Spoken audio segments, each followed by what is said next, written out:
The crystal chandelier reflected thousands of tiny rainbows across the pristine white tablecloths of Bellissimo, Milan's most exclusive restaurant. I nervously smoothed down my black cocktail dress, the only designer piece I owned, purchased second-hand for occasions I rarely experienced. The weight of eyes followed me as I weaved between tables, feeling desperately out of place among Milan's elite. "Your table, Signorina Ellis." The maître d' pulled out my chair with practiced elegance. "Thank you," I whispered, my voice smaller than intended. 26 years old and still shrinking myself in unfamiliar spaces. I checked my phone again. Daniel was 15 minutes late. My stomach clenched with anxiety. This dinner would drain half my month's salary as a junior curator at the small art gallery downtown. A celebratory splurge to mark our 1-year anniversary and the end of Daniel's probation period at his investment firm. The waiter approached with practiced deference. "Would Signorina like to order drinks while waiting?" "Just water for now, please. I couldn't afford to order wine alone." As I waited, I observed the other diners. Wealthy couples speaking in hushed tones, business meetings concluding with handshakes worth millions, old money families maintaining traditions. I didn't belong here, but Daniel insisted. "Connections matter, Sophie," he'd said. "People need to see us in these places." My attention drifted to a secluded corner table, where 3 men sat in tailored suits. 2 faced outward, scanning the room with calculated vigilance. But it was the 3rd man who caught my eye. His back to the restaurant, yet commanding the space through his posture alone. Dark hair cut precisely, broad shoulders beneath an impeccably tailored jacket. One of his companions whispered something, and the man turned slightly. His profile was devastating. Strong jawline, straight nose, lips pressed into contemplation. I couldn't look away, mesmerized by the gravity he seemed to possess. Then, as if sensing my attention, he began to turn. I quickly averted my eyes, heart racing inexplicably. The waiter's return broke the moment, placing my water down with unnecessary flourish. "Signorina, may I suggest the special—" "She'll wait for me to order." Daniel's voice cut through as he slid into the seat opposite mine, 30 minutes late, and without apology. "Daniel?" I smiled with relief. I was getting worried. "Traffic. This city is impossible." He didn't meet my eyes, immediately scanning the wine list. "We'll have the 2015 Barbaresco," he told the waiter without consulting me. I noticed a smudge of something pink on his collar. Lipstick, poorly concealed. My heart plummeted, but I said nothing. Not here. Not tonight. I'd confronted him before about the late nights and mysterious texts. Each time his explanations grew more elaborate, his irritation more pronounced. "You look nice," he finally said, assessing me with the same critical eye he used for potential investments. "Thank you. Happy anniversary." I pushed a small wrapped package across the table. "Right, yes." He patted his jacket pockets. "I've got yours in the car. Forgot with the rush." The lie hung between us. I nodded, swallowing my disappointment. We ordered. Daniel selecting the most expensive dishes without hesitation. I chose the cheapest pasta on the menu, anxiety mounting about the bill. While he talked about his promotion prospects, my attention kept drifting to the mysterious man in the corner. Something about his presence felt magnetic, dangerous. "Sophie?" Daniel's sharp tone jerked me back. "Sorry, what were you saying?" "I asked if you'd spoken to your father about the investment opportunity." I tensed. "No, I told you. My father's pension isn't for your startup ideas." Daniel's expression hardened. "Your father trusts me, and 50,000 euros would barely dent his retirement fund." "The answer is no," I said firmly. "He worked 30 years for that money." Daniel's smile tightened. "We'll discuss it later." He excused himself to take a call, leaving me alone again. While he was gone, I noticed a commotion at the restaurant entrance. A woman in a red dress argued with the maître d', her voice rising until heads turned. "I know he's here. You can't keep me out," she shouted in Italian-accented English. Security approached, but before they reached her, she spotted Daniel returning from his call. Her expression transformed. "Daniel, tell them who I am," she demanded. The restaurant fell silent. Daniel froze, color draining from his face. "Alessandra, this isn't—" he started. "Don't Alessandra me. 3 months you've been promising to leave her." She pointed directly at me, her mascara smudged with tears. "Does she know about Milan? About us?" My entire body went cold. Daniel had been in Milan on business just last week. The woman stormed toward our table while security followed. "Do you know he's been using your father's identity to secure loans, that he's in debt to—" "Enough!" Daniel grabbed her arm. "You're making a scene. Let go of me." She yanked away, knocking into a passing server. A tray of drinks tumbled, glass shattering across the marble floor. In the chaos, I stood, knees weak. Daniel's betrayal wasn't just romantic. He'd been planning to scam my father. The room spun as pieces connected. His interest in my father's finances, his insistence on accessing his accounts to help manage retirement planning. As security escorted the woman out, Daniel returned, straightening his tie with manufactured composure.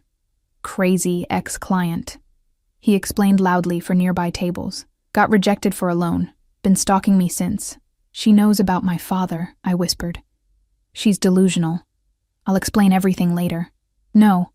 I gathered my purse, shaking. "I need air. Sophie, don't make another scene." "Another scene? You brought your mistress to our anniversary dinner? Lower your voice," he hissed. "People are watching." And they were. The entire restaurant witnessed my humiliation. As tears threatened, I turned to leave, only to collide with a waiter carrying our first course. The plate crashed against my chest, red sauce splattering across my dress. "I'm so sorry, signorina," the waiter exclaimed. Mortified, I rushed toward the restrooms, vision blurring. In my haste, I took a wrong turn into a private hallway. Disoriented and desperate to escape, I pushed through a door into what appeared to be a private dining area. I froze. The 3 men from the corner table were there, standing over maps and papers quickly being gathered by the 2 watchful ones. But it was the 3rd man, the one whose presence I'd felt across the room, who now stared directly at me, dark eyes capturing mine with an intensity that stole my breath.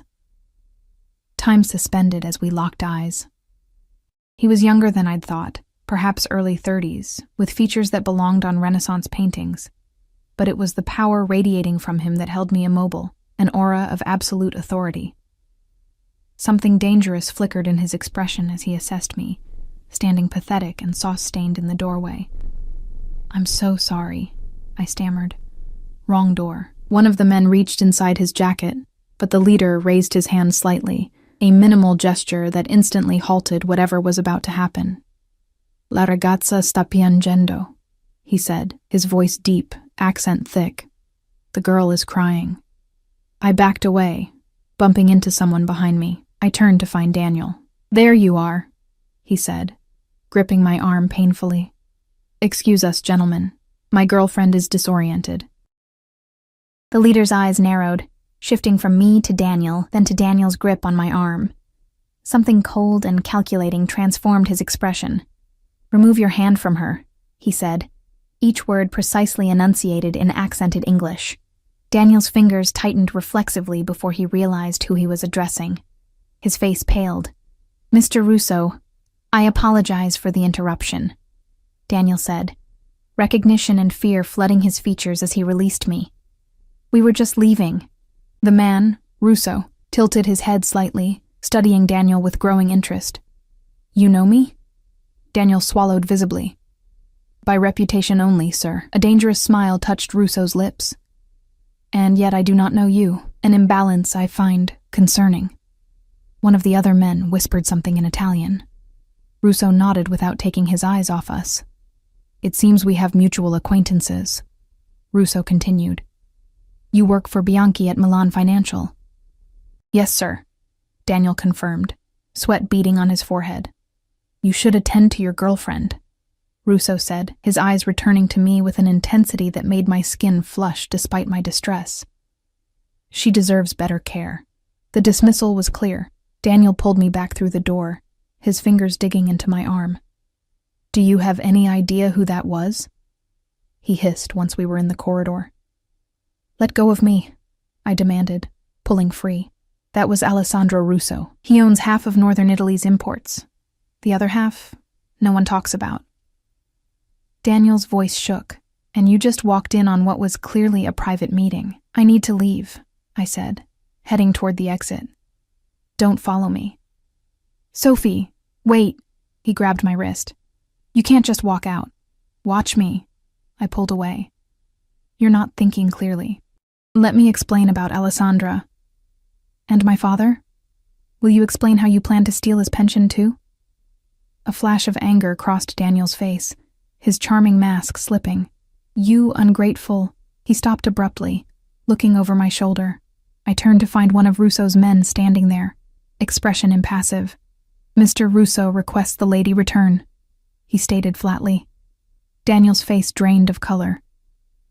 There's been a misunderstanding. We're leaving. Only the lady, the man clarified, his tone leaving no room for argument. Fear and confusion battled within me. Return to the mysterious Russo or leave with Daniel, whose betrayal still burned fresh. I'll be fine, I told Daniel, making my decision. Something told me Russo was dangerous, but Daniel had proven himself the immediate threat. As the man escorted me back, Daniel called after me. Sophie, don't be stupid. You don't know what you're doing, but for the first time that night, I felt I was making the right choice. The man guided me down a different corridor, away from the main restaurant. My heart hammered against my ribs. Adrenaline from confronting Daniel mixing with apprehension about where I was being led. We passed through a hidden doorway concealed behind a wine rack, emerging into a plushly decorated office. Alessandro Russo sat behind an imposing mahogany desk, alone now. Jacket removed and sleeves rolled precisely to his elbows, revealing strong forearms and an expensive watch. The room smelled of leather, subtle cologne, and power. His dark eyes studied me with unsettling intensity. Sit. He gestured to the chair opposite him, not a request, a command. I remained standing, suddenly aware of my vulnerability. Why am I here? A hint of approval flickered across his face at my defiance. You're covered in marinara sauce, crying, and about to leave with a man who clearly intended to harm you in some way. I'm offering an alternative. His English was excellent, the Italian accent adding weight to each word, rather than hindering understanding. I don't need saving, I said, though my trembling voice betrayed me. Everyone needs saving at least once, he replied, leaning back. Your boyfriend. Ex-boyfriend, I corrected automatically. The corner of his mouth lifted slightly. Your ex-boyfriend. He works for Carlo Bianchi. It wasn't a question, but I nodded anyway. And you are? Sophie Ellis. American? My father is. I was raised mostly in London after my mother died. He processed this information with a slight nod. You're aware of what Bianchi does beyond his banking facade? Yes, I shook my head. Daniel had always been vague about his work, emphasizing only the prestige and connections. Alessandro studied me for a long moment. Interesting. He pushed a box of tissues across the desk. You should clean up, Sophie Ellis. I took a tissue, suddenly remembering the sauce staining my dress. This was my only good dress, I said, more to myself than to him. It wasn't particularly good, he replied bluntly. Too simple for this restaurant. I should have been offended, but exhaustion was replacing adrenaline. I sank into the chair. Why did you call me back here? He reached for a crystal decanter, pouring amber liquid into 2 glasses. Your boyfriend has been stealing from Carlo Bianchi. Not a wise choice of victim. My blood ran cold. What? More relevantly, he's been using your father's identity to secure the loans. He slid a glass toward me. Drink. You look like you might faint. I ignored the glass. How do you know this? I know everything that happens in Milan. He said it not as a boast, but as simple fact. Bianchi is not known for forgiveness. When he discovers the theft, and he will, he'll look for repayment from anyone connected to your boyfriend, including your father. The room tilted. Daniel hadn't just betrayed me emotionally. He'd placed my father in danger. I need to warn him. I reached for my phone. That won't help, Alessandro said calmly. The damage is done. Bianchi's men are thorough. Then what am I supposed to do? Panic edged my voice. Alessandro took a measured sip from his glass. I could make the problem disappear. Why would you do that? You don't know me. His eyes locked onto mine, something possessive flickering in their depths. Let's say I dislike seeing innocents pay for others' mistakes. And what would you want in return? Nothing came free from men like him. I understood that instinctively. The ghost of a smile touched his lips. Smart girl. He leaned forward, elbows on the desk. I want information. I don't know anything. Not yet. But you will return to your job, your life, as if nothing has changed. You will occasionally share what you learn about Bianchi's operations through your ex-boyfriend's connections. Simple. I laughed humorlessly. You want me to spy for you? I'm a curator at a small gallery. I know nothing about whatever world this is. Precisely why you're perfect. No one would suspect. He studied me intently, unless you'd prefer I let events unfold naturally, with your father bearing the consequences. The threat was velvet-wrapped but unmistakable. I swallowed hard, buying time by finally reaching for the glass. The liquid burned my throat, warming my chest. What exactly would I need to do? For now? Nothing. Return to your life. Forgive your boyfriend. Forgive him? I nearly choked. Temporarily. Information flows more freely from a man who believes he's been forgiven. His expression darkened. Though, if I see another mark on your arm from his grip, our arrangement changes. The proprietary way he said it sent an involuntary shiver down my spine. This man was dangerous in ways Daniel could never be. More controlled. More calculating. And my father will be safe? You have my word. Which, unlike your boyfriend's, means something. I sensed this was true. Alessandro Russo might be dangerous. But he didn't seem dishonest. Why are you really helping me? I asked. His eyes traveled over my face, lingering on my lips before returning to my eyes. Perhaps I see something worth preserving. The intensity of his gaze made heat rise to my cheeks. I looked away first, unnerved by my body's response to him. I should go, I said, standing abruptly. My driver will take you home. That's not necessary. It wasn't a suggestion. He pressed a button on his desk, and the door opened immediately. Enzo will ensure you arrive safely. We'll be in touch, Sophie Ellis. The way he said my name, like he was claiming it, made my breath catch. Outside, a sleek black Mercedes waited. The driver, Enzo, held the door without speaking. As I slid into the butter-soft leather seat, I gave my address without thinking, too overwhelmed to question how I'd gone from anniversary dinner to this surreal arrangement in one evening. As the car pulled away, I caught a glimpse of Daniel arguing with the restaurant manager near the entrance. His eyes widened when he saw me in the luxury vehicle. I turned away as Enzo accelerated, leaving Daniel and the remnants of our relationship behind. I woke to insistent knocking the next morning. Groggily opening my apartment door, I found a delivery man holding a large box. Signorina Ellis. Yes? Sign here, please. Inside the box lay a dress. Emerald green silk that probably cost more than 3 months of my salary. The note attached read simply, "Replace what was ruined. A.R." I should have returned it immediately. Instead, I ran my fingers over the exquisite fabric, something forbidden stirring within me. My phone had accumulated 17 missed calls and 29 messages from Daniel overnight. I ignored them all, focusing instead on calling my father. "Pumpkin, how was the anniversary dinner?" his cheerful voice answered. "Dad, we need to talk about your finances," I said, bypassing pleasantries. "Has Daniel been helping you with anything? Just some investment advice?" "Why?" My stomach twisted. "Has he asked you to sign anything, or for access to your accounts?" "Well, he mentioned setting up a trust. Said it would protect my assets. We have an appointment next week to sign the paperwork." His voice turned concerned. "Sophie, what's going on? Cancel it. Don't sign anything." I took a breath, deciding how much to reveal. Daniel and I broke up. I've learned he's been dishonest about financial matters. "Are you all right, sweetheart?" "I'm fine, Dad. Just promise me you won't talk to him if he contacts you." After reassuring my father and extracting his promise, I sat staring at the green dress. Alessandro Russo was now entangled in my life, whether I wanted it or not. The smart choice would be to run, pack my belongings, and disappear before I was pulled deeper into whatever dangerous game existed between him and Bianchi. But where would I go? How would I protect my father? And why did part of me, a part I didn't recognize, feel a thrill at the thought of seeing Alessandro again? The doorbell interrupted my spiraling thoughts. I opened it to find two imposing men in suits. "Miss Ellis?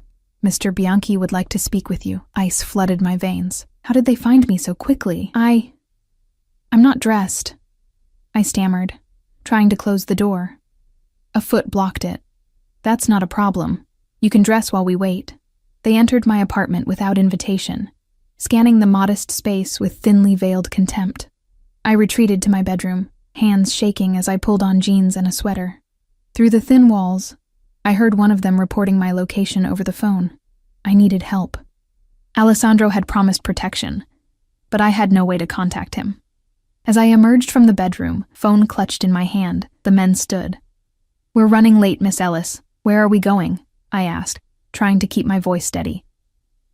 "Mr. Bianchi has questions about your boyfriend's activities." The implication was clear. I was being taken to face a man Alessandro had described as unforgiving. As we approached their car, a black Mercedes screeched to a halt beside us. The window lowered to reveal Enzo, Alessandro's driver. "Miss Ellis," he called. "Mr. Russo is waiting." The two men stiffened. "She has an appointment with Mr. Bianchi." "Mr. Russo insists," Enzo replied, his tone making clear it wasn't a request. A tense standoff followed, broken when another car approached. The tension among the men shifted palpably as a third party entered the equation.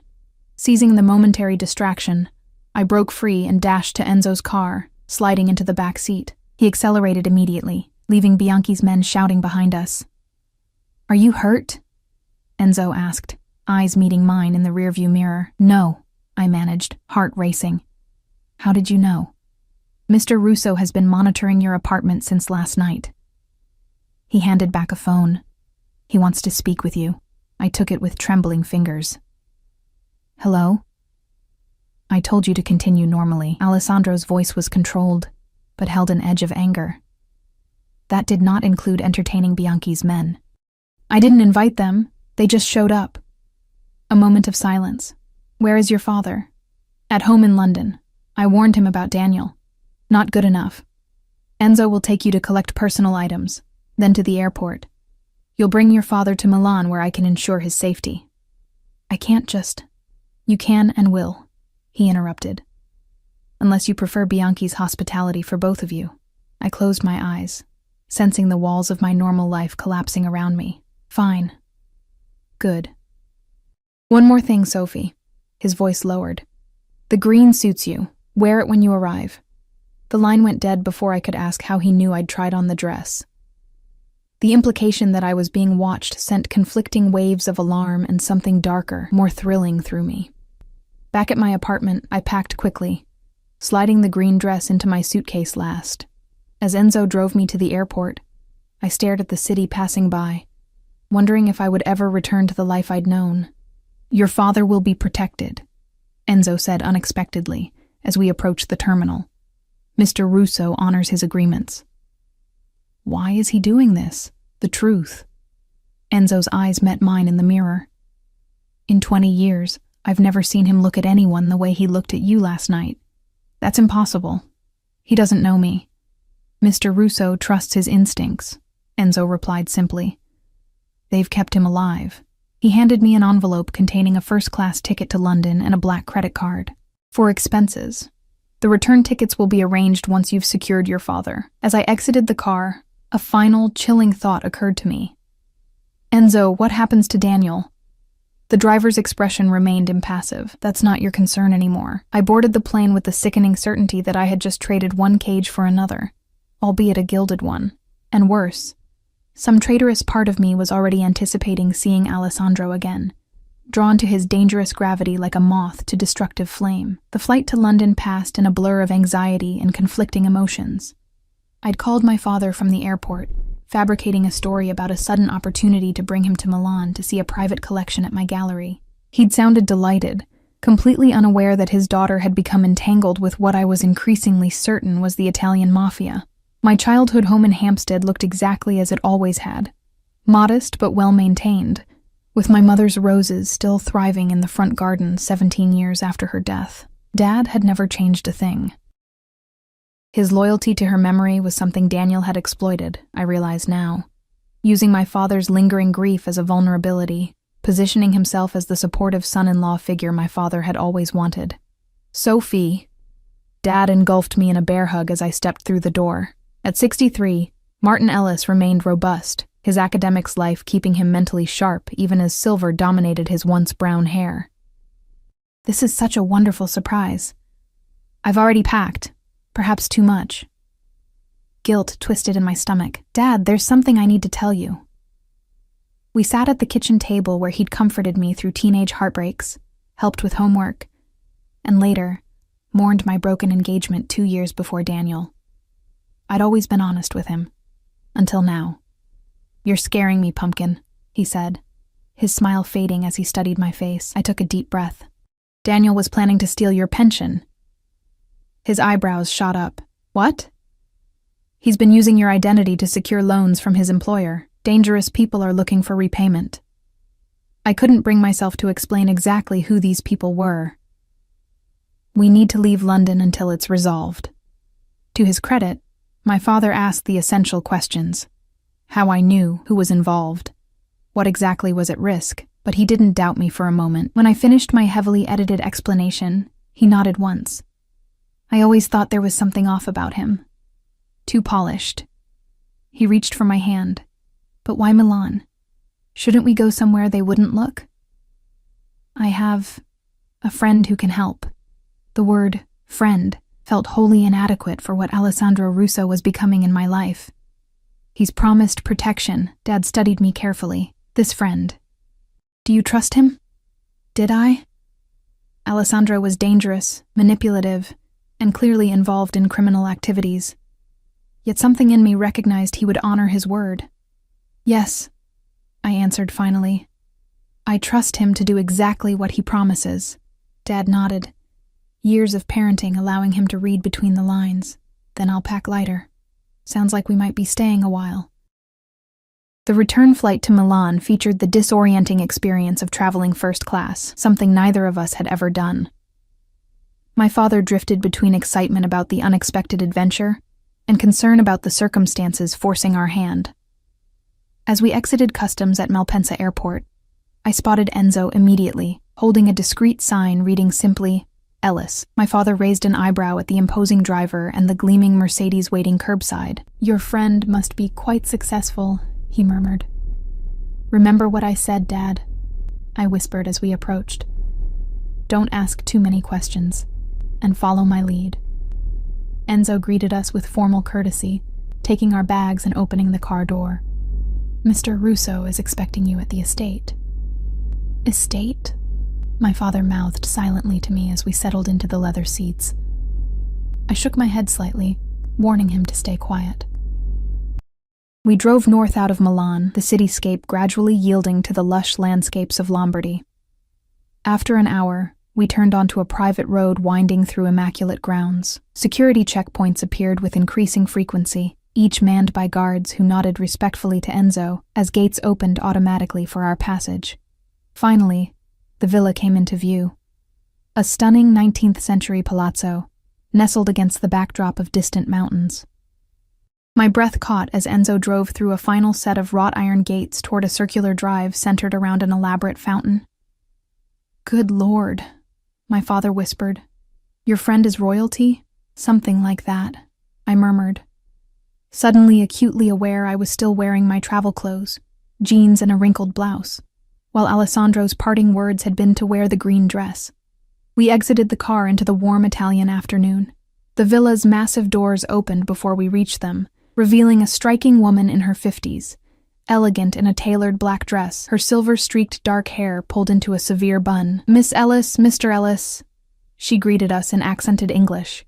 I am Signora Rossi, Mr. Russo's housekeeper. Please, follow me. She led us through an entrance hall adorned with museum-quality Renaissance paintings and marble statuary into a sun-filled salon overlooking terraced gardens. You will stay in the East Wing, she informed us. Your luggage will be taken to your rooms.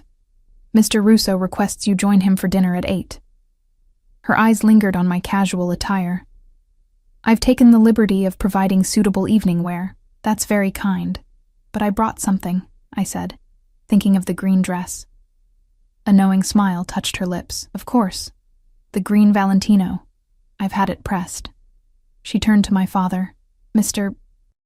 Ellis, I've selected several options for you as well. My father, overwhelmed but maintaining his composure, thanked her politely. When she departed, he turned to me with wide eyes. Sophie, who exactly is this friend? This house belongs in a historical documentary. It's complicated, Dad. Is he your... He hesitated, searching for the right word. Boyfriend? No. The denial came too quickly, too forcefully. He's just someone helping us. My father's expression said he didn't believe me for a second. A young maid appeared to show us to our rooms. Mine was larger than my entire Milan apartment, decorated in cream and gold with a balcony overlooking the lake.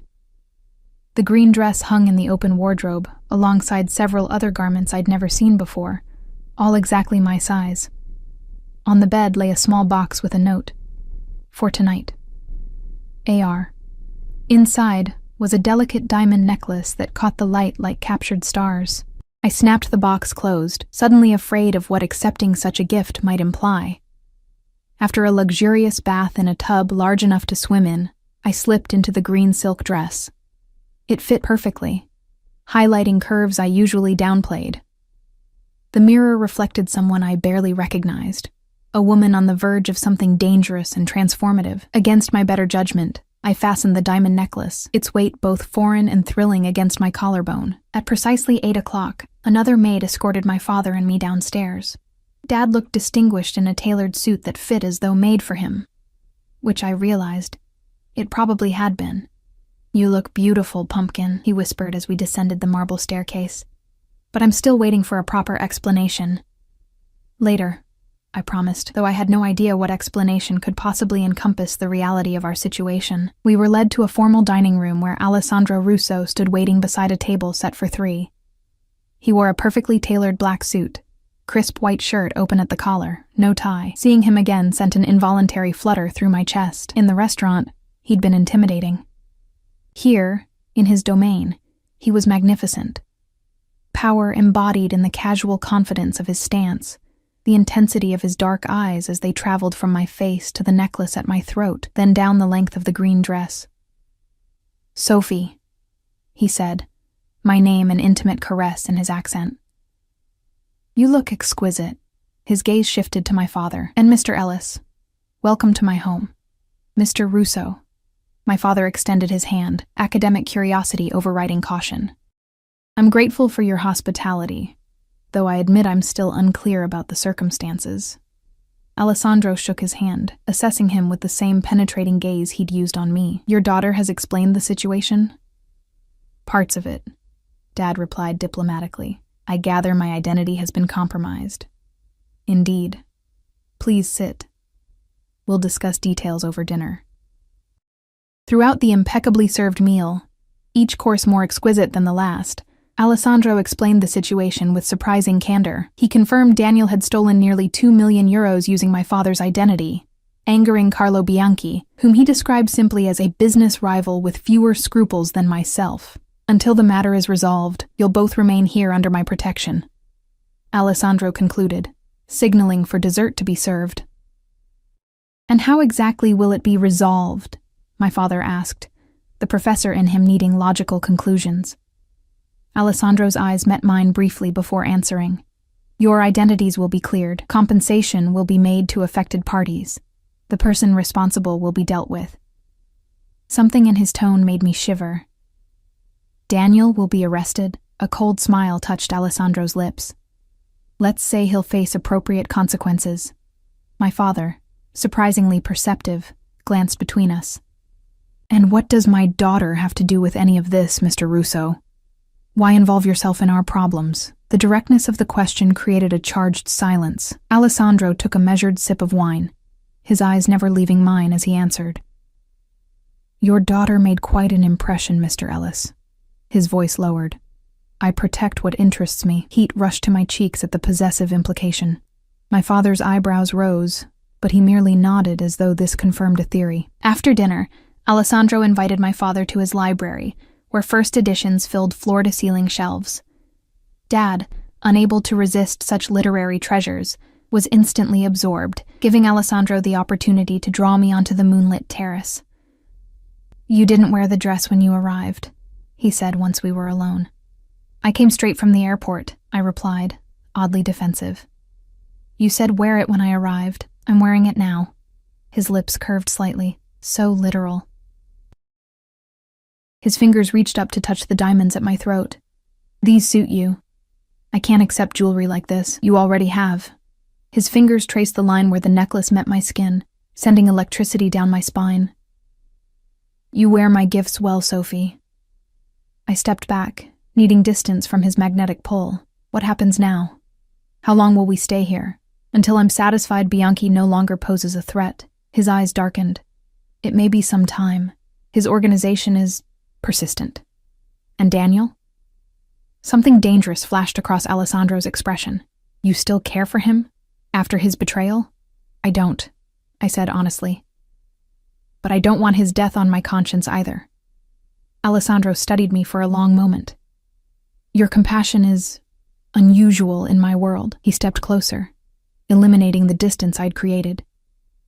"Daniel Thomas will face financial ruin and legal consequences. Beyond that depends on his cooperation with certain authorities." Relief washed through me. "Thank you." "Don't thank me yet," he said quietly.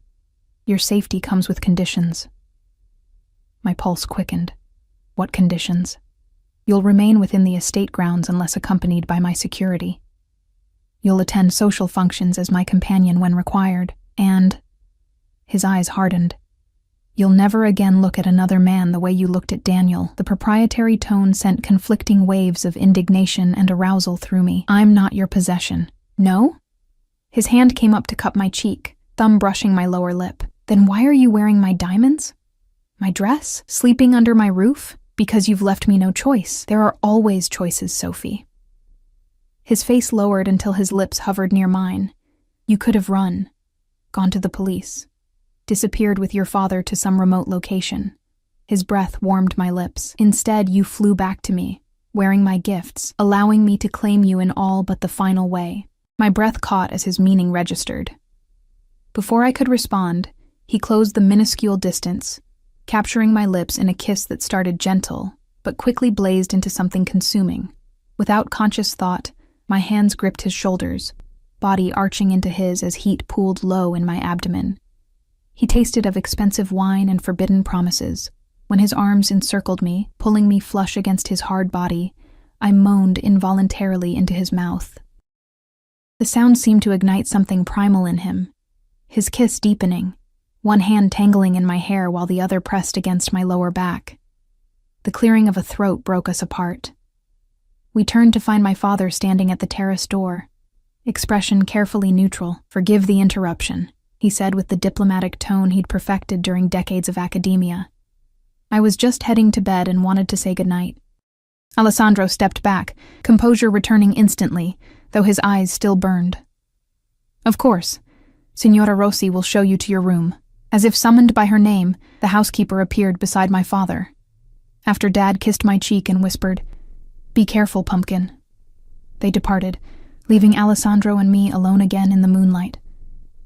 "This is madness," I whispered, fingers touching my still tingling lips. "Perhaps." His expression remained intense, possessive. "But it's a madness I intend to explore fully." He reached for my hand, bringing it to his lips. "Go to your father, Sophie. We have time." The promise in those words followed me upstairs, where my father waited outside my room. "Sophie," he said quietly, "do you know what you're doing?"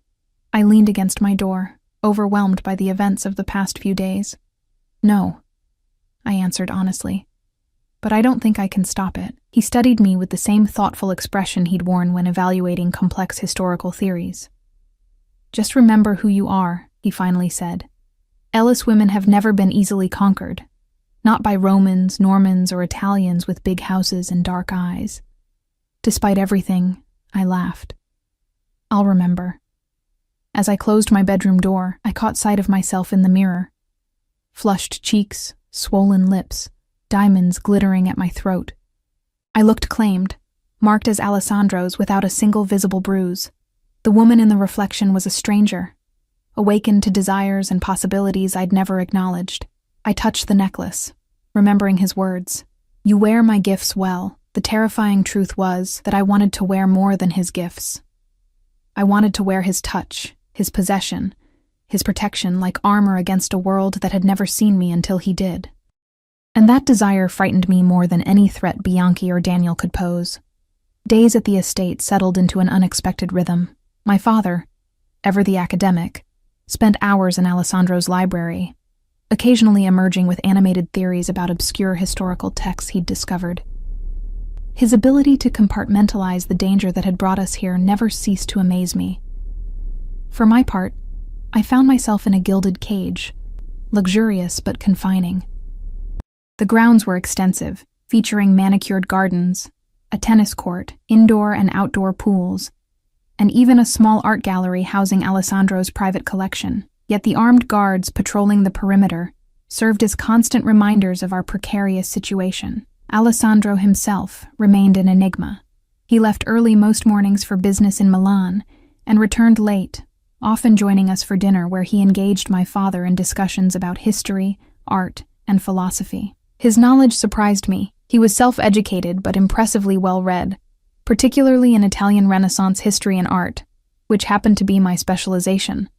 During those dinners, his eyes constantly returned to me, possessive and hungry, though he maintained a formal distance in my father's presence. The tension between us built with each passing day, amplified by the memory of our moonlit kiss. On the fifth evening, Alessandro arrived for dinner with news.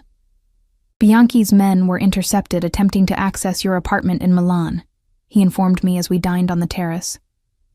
"They were looking for information about your father's finances." My father lowered his fork. "Were they dealt with?" A ghost of a smile touched Alessandro's lips. "They received appropriate discouragement." He turned to me. "Your gallery called. They're concerned about your absence." "I should contact them," I said, realizing I'd barely thought about my job. I took the liberty of arranging an extended leave of absence, family emergency. I stiffened. "Without consulting me?" His eyes narrowed slightly. "Your safety requires discretion." "My safety doesn't require you controlling my life," I countered, frustrated by his high-handedness despite understanding the necessity. My father cleared his throat. "Perhaps I should retire early. The history of the Medici banking system has been quite engrossing." He stood, giving me a pointed look that clearly said, "Be careful." Once we were alone, Alessandro's demeanor shifted, intensity replacing the cordial mask he wore for my father's benefit. "You're angry," he observed. "You make decisions about my life without consulting me." He leaned back, studying me. "Would you prefer I let Bianchi's men find you? Allow your career to be compromised by unexplained absence?" "Of course not. But you could have told me first." "You're unaccustomed to protection," he said simply. "In my world, decisions must often be made quickly." "Your world," I repeated. "A world of what, exactly?" "You've never actually said." Alessandro's expression remained impassive, but something dangerous flickered in his eyes. "Import-export businesses, property development, banking interests, and the other half of northern Italy's imports that no one talks about," I quoted Daniel's words from the restaurant. A muscle twitched in his jaw. "Is it important that you know? If I'm living in your house, wearing your clothes, acting as your—" I hesitated, unsure what word could possibly encompass what I was becoming to him. "Mine," he supplied, the single syllable resonating with possession. "That's the word you're looking for, Sophie. You are becoming mine." Heat flooded my cheeks. "I don't belong to anyone." "No?" He rose, circling the table until he stood behind my chair. His hands came to rest on my shoulders, thumbs tracing my exposed skin. "Then why do you tremble when I touch you? Why do your pupils dilate when I enter a room?" I remained silent, unable to deny the physical evidence of my attraction. "I am what you suspect," he continued, bending until his lips brushed my ear. "I control territories, settle disputes, protect those under my care, and eliminate threats to my interests. Does that frighten you? It should have. Any sane woman would be terrified." Instead, I felt that same illicit thrill that had been building since our first encounter. "Yes," I admitted. but not in the way it should. His low chuckle vibrated against my skin. Good. Fear keeps you safe. Desire keeps you close. His fingers traced the line of my jaw, tilting my face up to his. And I want you very close, Sophie Ellis. The kiss that followed consumed me completely, demanding and possessive, yet tinged with a tenderness that seemed at odds with his dangerous nature. I rose from my chair, turning in his arms as the kiss deepened, his hands spanning my waist before sliding lower to pull me against him. Tell me to stop, he murmured against my lips, and I will. But I couldn't form the words, didn't want to. 5 days of tension had created an ache I no longer wished to deny. Instead, I pressed closer, fingers tangling in his dark hair as I surrendered to the hunger between us. Alessandro lifted me effortlessly, settling me on the edge of the table as he stepped between my thighs. His lips trailed from my mouth to my neck, finding sensitive places that sent shivers cascading through my body. When he reached the hollow of my throat, he looked up, eyes dark with desire. Not here, he said, his accent thicker with emotion. Not like this, the first time. Before I could respond, a discreet cough interrupted us. We turned to find Enzo at the terrace doors, expression carefully blank. Forgive me, sir. The call you were expecting. Alessandro straightened, composure returning though his eyes remained heated. Take it in my study.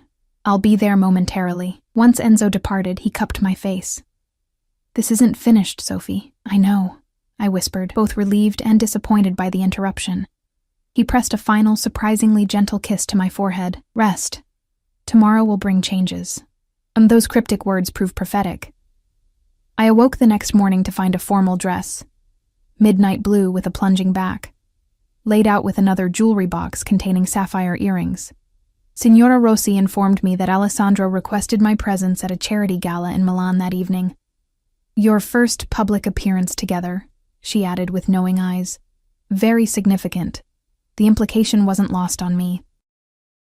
Alessandro was officially claiming me as his companion, making a statement to his world. I should have objected to being displayed like a possession, but part of me, a part growing stronger daily, craved the public acknowledgement of whatever was developing between us. My father, surprisingly, seemed untroubled when I told him. I had a fascinating conversation with Alessandro about his family history yesterday, he said, adjusting his reading glasses.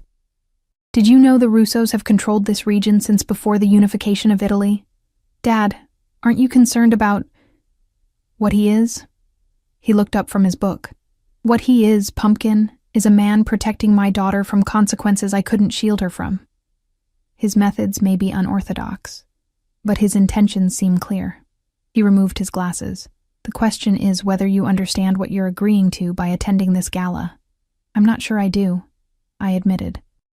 In his world, public appearances make statements. You'll be declared as his, off limits to others. He studied me carefully. Is that what you want? I don't know, I answered honestly. But I'm tired of being invisible. He nodded as if this confirmed something. Just remember, you can leave any cage, no matter how gilded. Ellis women always find the key. That evening, Alessandro entered the grand foyer as I descended the staircase in the blue gown. He wore a perfectly tailored tuxedo, his dark hair slicked back, emphasizing the sharp angles of his face. For a moment, he simply stared, something akin to reverence passing over his features. Bellissima, he finally said, taking my hand to help me down the final steps.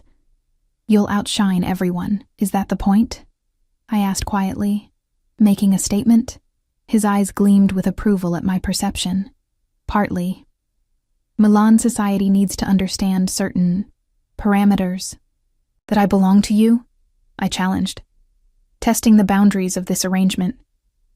Instead of denying it, he lifted my hand to his lips. That you are under my protection, that anyone who threatens what is mine will face consequences. And what about what I want? His expression softened marginally. What do you want, Sophie? The question caught me off guard. What did I want? Safety, yes. Protection for my father, certainly. But beyond that, the truth was both simple and terrifying. I wanted him. The danger, the intensity, the way he saw me when the rest of the world had always looked through me. "I want to understand what I'm walking into," I answered finally. A hint of respect flickered in his eyes. "Tonight, you'll meet people from my world. Business associates, allies, competitors. Some will be curious, others resentful. Follow my lead, stay close, and remember that appearances matter." His thumb caressed my wrist. "Can you do that?" I nodded, suddenly aware we were discussing far more than one evening's event. This was the threshold of a new life, one where I would either adapt to Alessandro's world or be consumed by it. The gala was held in a historic palazzo in central Milan, the entrance flanked by security personnel who nodded deferentially as Alessandro guided me inside, his hand possessively at my lower back. Heads turned as we entered the grand ballroom, conversations pausing momentarily before resuming with increased intensity. "They're all looking at us," I whispered. "At you," he corrected, satisfaction evident in his tone. "They wonder who captured my attention so completely." Throughout the evening, a parade of Milan's elite approached, men kissing my hand with calculated assessment in their eyes, women embracing me with air kisses and razor-sharp scrutiny. I recognized the performance for what it was, a dance of power and alliance, with me as the unexpected new player. Alessandro never left my side, introducing me simply as Sophie Ellis, my companion, while his possessive stance communicated far more. I played my role instinctively, smiling politely while maintaining the slight reserve his world seemed to demand of its women. During a momentary lull, Alessandro guided me toward the balcony for fresh air. As we approached, I froze, recognizing a familiar profile among a group of businessmen, Daniel.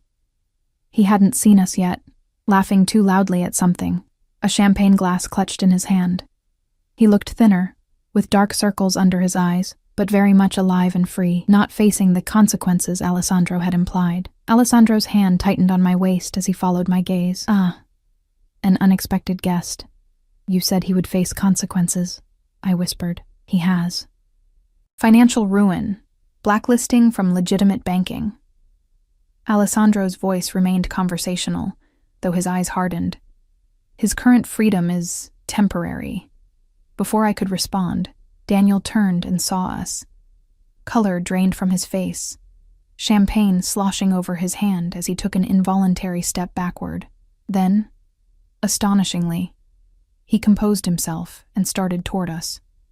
"He's coming over," I said, anxiety spiking. "Why would he?"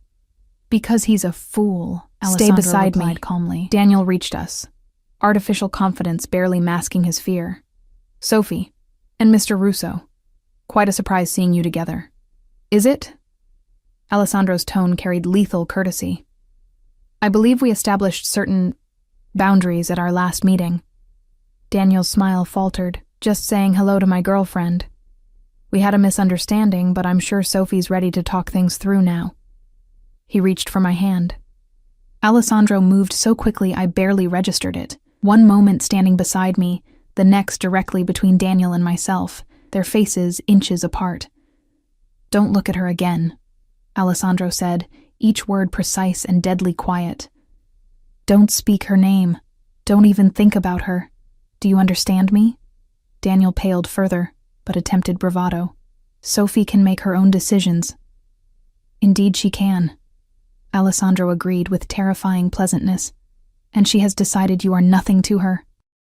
Now, I suggest you leave this event before I reconsider my temporary leniency regarding your continued ability to draw breath."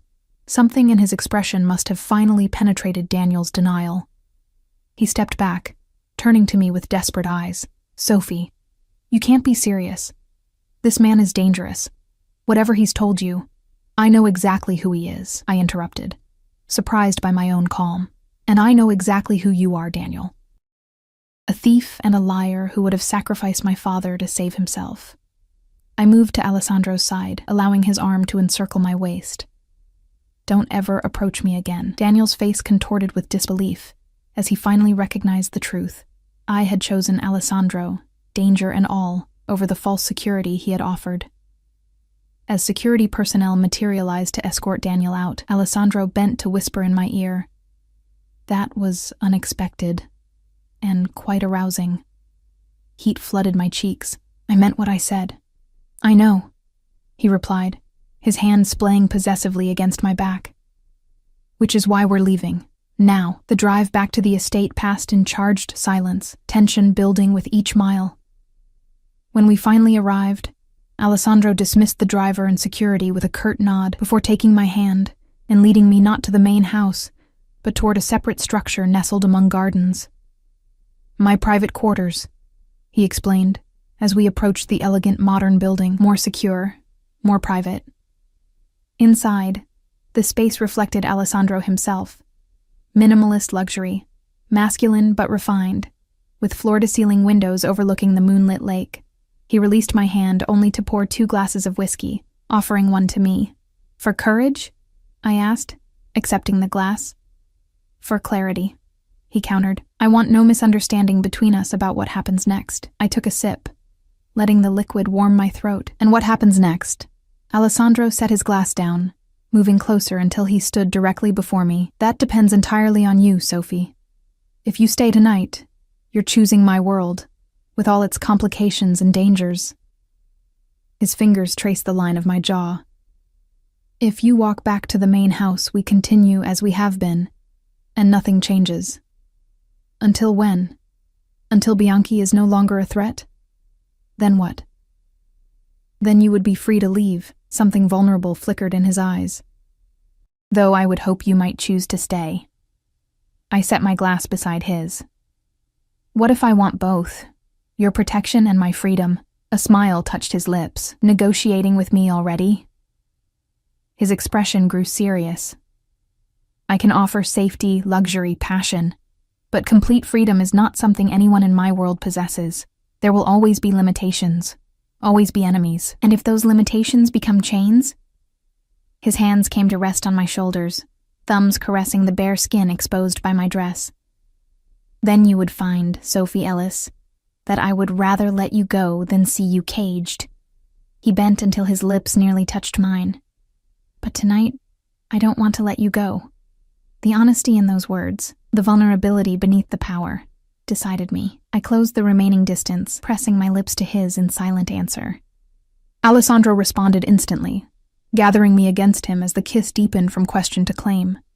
His hands found the zipper at my back, slowly lowering it as I worked the buttons of his shirt. Each layer removed was another boundary crossed, another step into his world. When he finally lifted me, carrying me to his bedroom, I understood I was crossing a threshold that would forever change my life. Yet as he laid me on black silk sheets, his eyes dark with desire and something deeper, more permanent, I couldn't bring myself to regret the choice. Mine, he whispered against my skin, the word both question and declaration. Yours, I answered, surrendering to the safety of his dangerous embrace.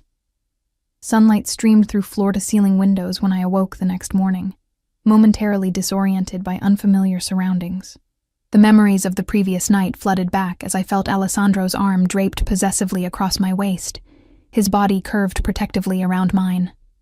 In sleep, his face lost some of its hardness, revealing the man beneath the power and control. I studied him, marveling at how completely my life had transformed in just over a week. From gallery curator to... what? Mistress of a Mafia boss? The thought should have horrified me. Instead, I felt an unexpected peace. For the first time in my life, I was fully seen, fully protected, even if that protection came with gilded constraints. As if sensing my scrutiny, Alessandro's eyes opened, instantly alert. His gaze softened as he took in my expression. Regrets? He asked, voice husky from sleep. Surprisingly, no, I answered honestly. His lips curved into a rare, genuine smile as he pulled me closer. Good, because I have no intention of letting you go. The possessiveness in his tone sent a shiver through me, part thrill, part warning. Alessandro, we need to talk about what happens next. He propped himself on one elbow, dark eyes studying me. I assumed last night made that clear. Physically, yes, I acknowledged, heat rising to my cheeks at the memory of his hands, his mouth, the ways he'd claimed me repeatedly throughout the night. But practically, my father can't stay here forever. Neither can I. I have a career, a life. Something hardened in his expression. Your life is in danger, Sophie. Bianchi knows you're connected to me now. That makes you both a target and a protection. What does that mean? It means he won't harm you because it would trigger war between our organizations. But he would still use you to get to me if given the opportunity. His fingers traced my collarbone absently. Your gallery position is unfortunately no longer viable. The casual way he dismissed my career ignited a spark of defiance. You can't just decide that. I already have, he replied, sitting up. Alternative arrangements are being made. I pulled the sheet around me, suddenly conscious of my nakedness and vulnerability. What alternative arrangements? The gallery in the East Wing needs a curator. The collection has been neglected for years. He reached for his robe, shrugging it on as he rose. It would give you purpose while remaining within secure boundaries. A gilded cage is still a cage, I said quietly. Alessandro paused, studying me with those penetrating eyes. Is that how you see it? A cage? What would you call it when I can't leave the grounds without armed guards? When you make unilateral decisions about my future. He sat on the edge of the bed, expression unreadable.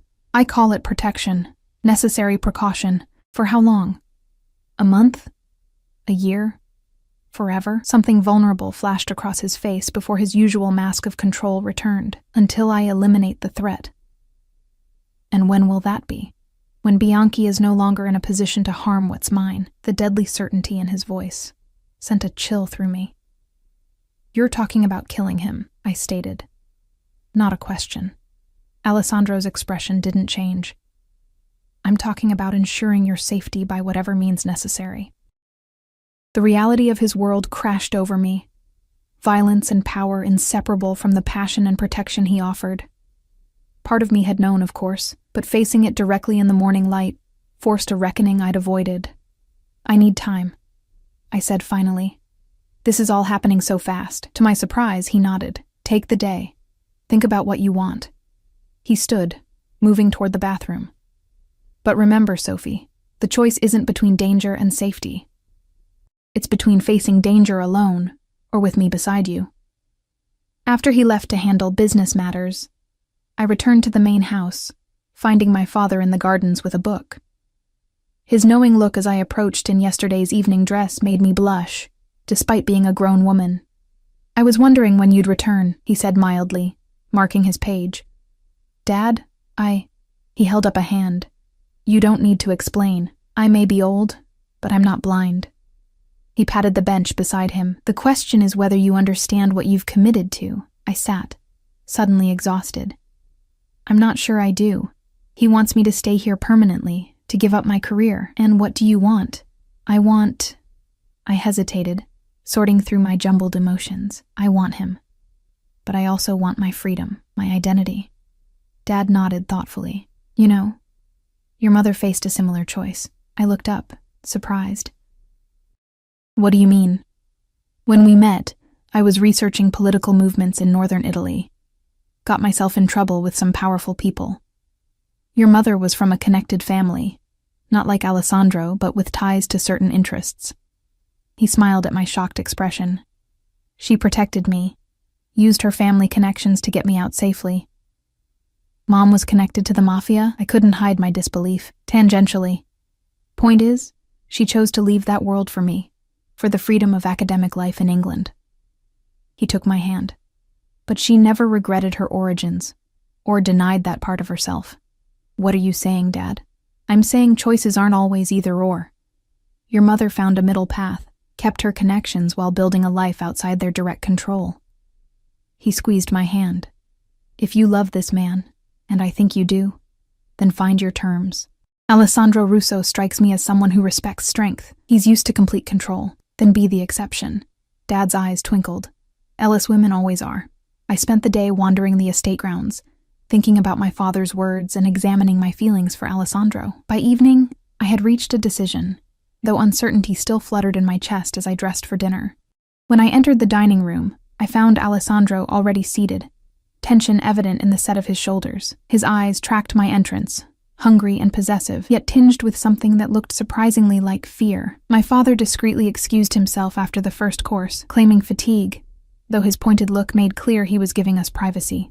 Once alone, Alessandro spoke first. "Have you made your decision?"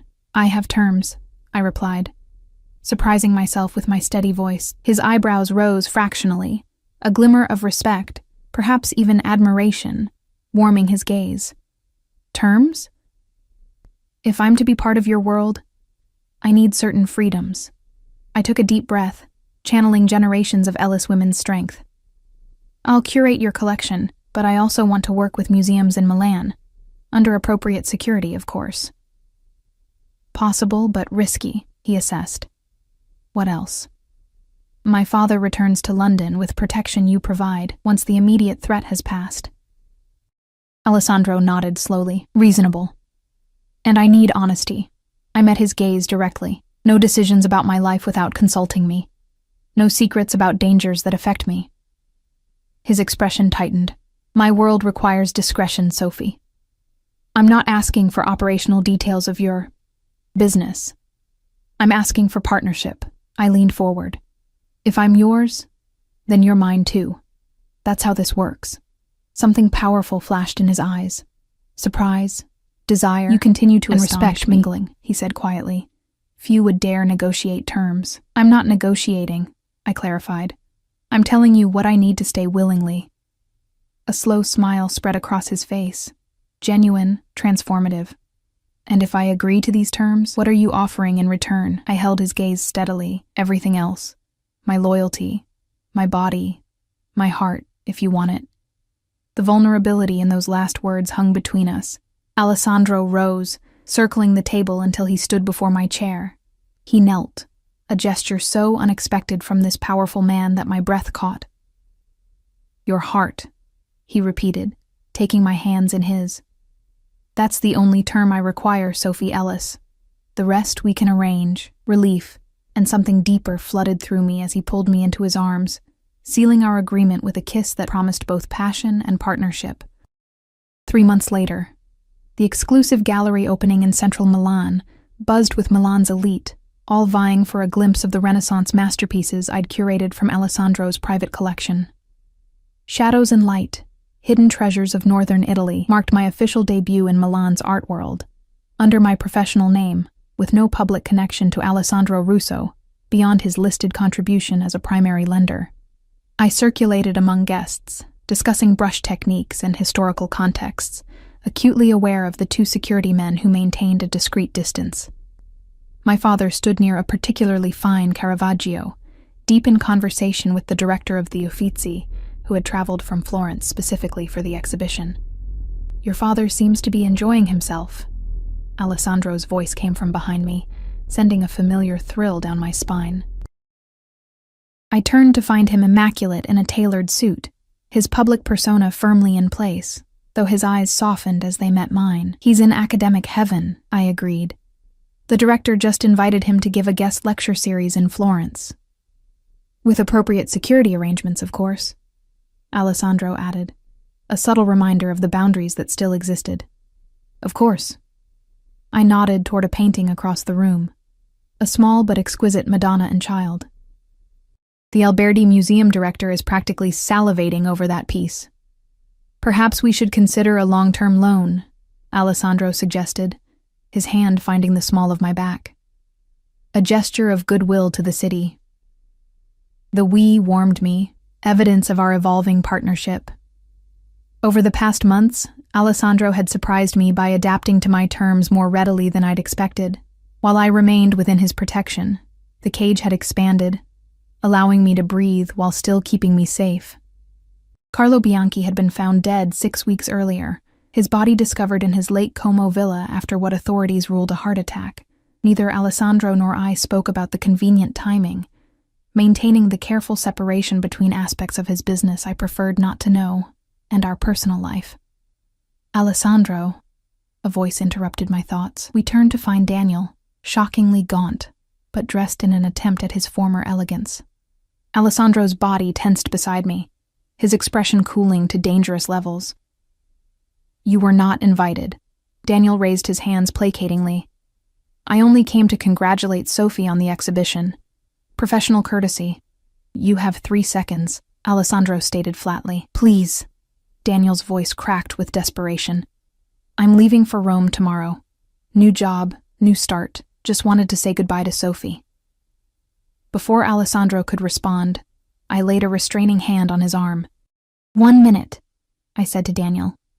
In full view of the gallery, Alessandro's jaw tightened, but he inclined his head slightly, respecting my decision, while his eyes promised consequences if Daniel overstepped. I moved a few paces away, still within Alessandro's sight, but offering the illusion of privacy. You look well, Daniel said, his eyes nervously darting to Alessandro. Happy. I am, I confirmed. I heard about your father's apartment in London being broken into. His voice lowered. That was Bianchi's men, wasn't it? Before he died. I kept my expression neutral. Ancient history now. Daniel swallowed hard. I'm sorry, Sophie. For everything. I never meant to put you in danger. But you did, I stated simply. Actions have consequences, Daniel. I'm learning that. He glanced at Alessandro, fear evident in his posture. Is he good to you at least? The question was so incongruous I nearly laughed. Better than you ever were, I answered honestly. Goodbye, Daniel. I hope Rome works out for you. As he slunk away, Alessandro appeared at my side, his arm sliding possessively around my waist. You're too forgiving, he murmured. Not forgiveness. Closure, I corrected, leaning into him. He's nothing to me now. Satisfaction gleamed in Alessandro's eyes as he bent to brush a discreet kiss against my temple. The exhibition is a triumph. You've impressed some very important people tonight. Including you? I teased. You impressed me the moment you walked into that private dining room covered in marinara sauce, he replied, his voice lowering. But yes, especially tonight. Seeing you in your element, confident, commanding, it makes me want to take you home immediately. Heat bloomed across my skin. We can't leave yet. I have to give the closing remarks. After then, he promised, eyes darkening with intent. I have something for you at home. The something proved to be a small velvet box presented in his private quarters after we returned to the estate. Inside nestled a ring, an emerald surrounded by diamonds, elegant, yet substantial. Alessandro, I breathed, understanding its significance. We've done this backward, he said, taking the ring from the box. First protection, then passion, then partnership. He met my eyes, vulnerability visible beneath his usual control. Now I'm asking for permanence. People will talk, I said softly. The Mafia boss and the curator, let them, he replied, certainty in his tone. I've never cared for others' opinions. I care only for what is mine. His expression softened. For who is mine? And I'm yours, I acknowledged, extending my left hand. As I am yours, he answered, sliding the ring onto my finger. On your terms, Sophie Ellis. Always on your terms. As he sealed the promise with a kiss, I realized the cage I'd feared had transformed into something else entirely. Not walls to contain me, but boundaries to protect what we'd built together. I had entered Alessandro's dangerous world and found not captivity, but a place where I was finally, completely seen. My father was right. Ellis women always found a way to turn gilded cages into something of their own design, and in Alessandro Russo's arms, I had found not just protection or passion, but a partnership of equals. Different in power, perhaps, but matched in strength and determination.